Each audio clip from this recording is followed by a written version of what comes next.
What's up, sunshine? It's time to shine. Welcome to Thursday. Happy Friday Eve. I'm Coy. This is CNN 10, and today we are going to start about news about WikiLeaks founder Julian Assange. The Australian citizen rocketed into public notoriety as a political refugee, fighting to escape extradition back to America. Assange faces charges of espionage after publishing classified U.S. military material starting in 2010. The WikiLeaks founder previously described his findings to CNN as, quote, compelling evidence of war crimes, unquote, committed by a U.S.-led coalition in Iraqi government forces. But U.S. officials say Assange put lives at risk by publishing those secret military documents. Free speech advocates, though, argue extraditing Assange could cause a chilling effect in the press. The controversial figure has remained in London's Belmarsh prison for 5 years and was confined as a political refugee in the Ecuadorian embassy in the British capital for 7 years before that.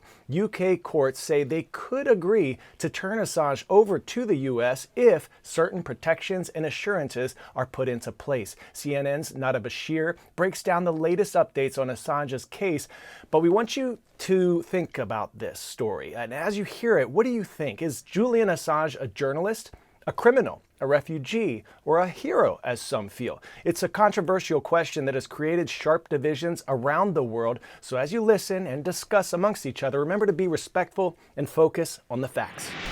Now, the High Court in London on Tuesday ruled that the WikiLeaks founder cannot be immediately extradited to the United States.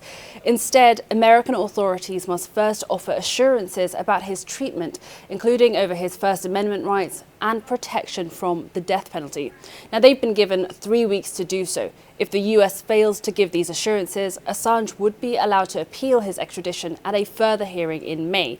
If, however, the US does provide the requested assurances, there will be a further hearing to decide if those assurances are satisfactory and to make a final decision on leave to appeal. Now, in the event that the appeal is denied, Assange's legal team has also vowed to appeal to the European Court of Human Rights, which could also halt his removal to the US.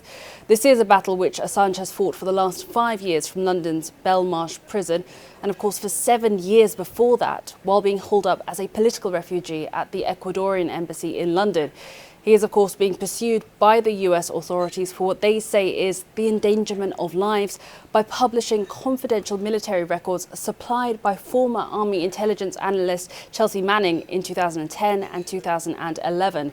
Speaking outside the High Court, Assange's wife, Stella, described her husband as a political prisoner and also called on the Biden administration to drop the case entirely.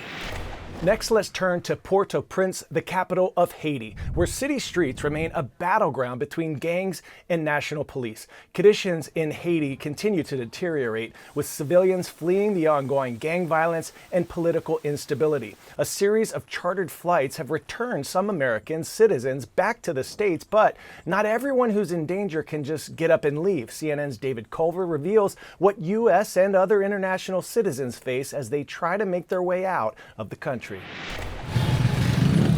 The challenge for U.S. citizens trying to leave Port-au-Prince begins as soon as they start driving to the U.S. Embassy. Getting there involves driving through either gang-controlled or gang-contested territories. It's dangerous and it's unpredictable. In armored vehicles, we saw that firsthand. And yet this is the only way out for some. The airport is shut down and many feel trapped. In recent days, the U.S. Embassy began evacuating citizens who could make it to the embassy.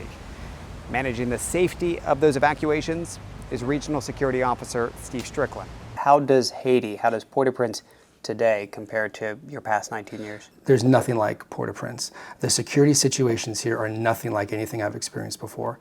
I've spent time in Afghanistan, Pakistan, Iraq, in Africa, and the unique circumstances here, I've not seen a parallel to those in any other security environment that I've served.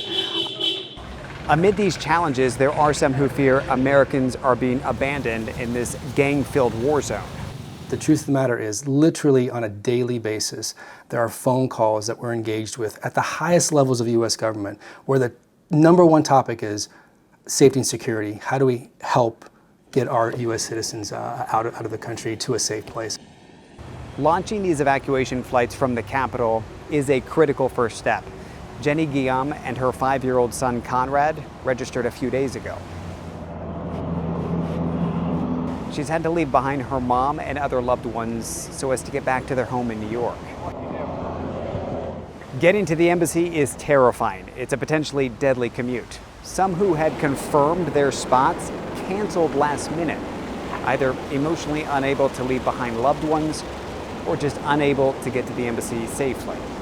So is there an option to go from here and go pick them up? Is that even a reality? It just really isn't, unfortunate. The security resources that we have are stretched so thin. The ability to do that it's really a non-starter. We just don't have that capacity to do it. We'd love to do it. It's just simply an impossibility, unfortunately. With some seats unclaimed at the last minute, our team, as U.S. citizens, is able to travel out with them and chronicle their journey. We board in gang-controlled territory on a patch of land that's secured and surrounded by a robust and reassuring American military presence.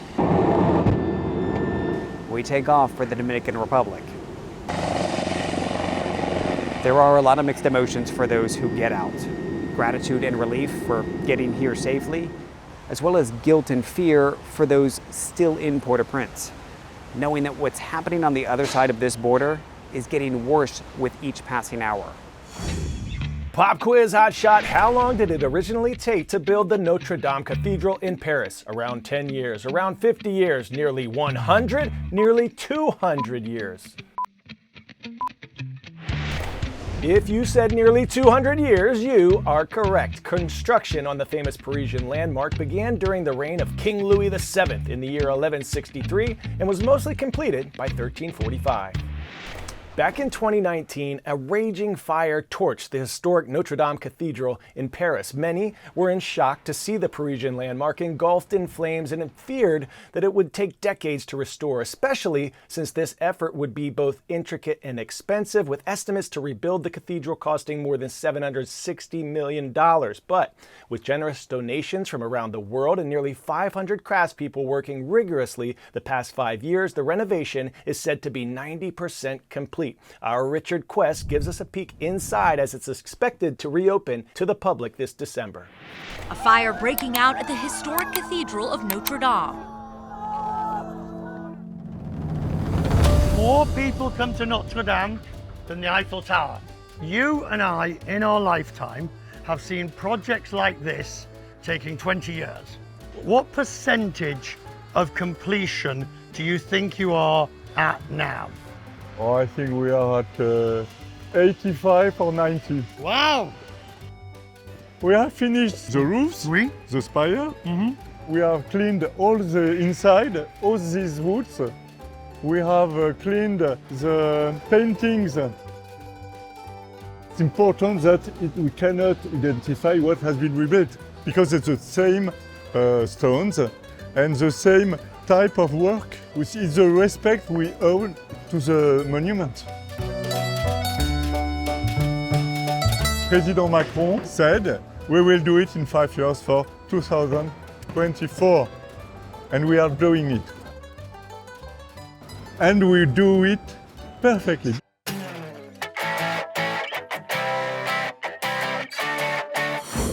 Today's story getting a 10 out of 10. Strong. Something you have to see. The Louisiana High School Powerlifting State Championships. Senior Dwayne Coleman representing Solomon, shattering the state high school record for squat, moving 900 pounds. That's about the weight of a full-grown cow. Look at the bar bending and watch this.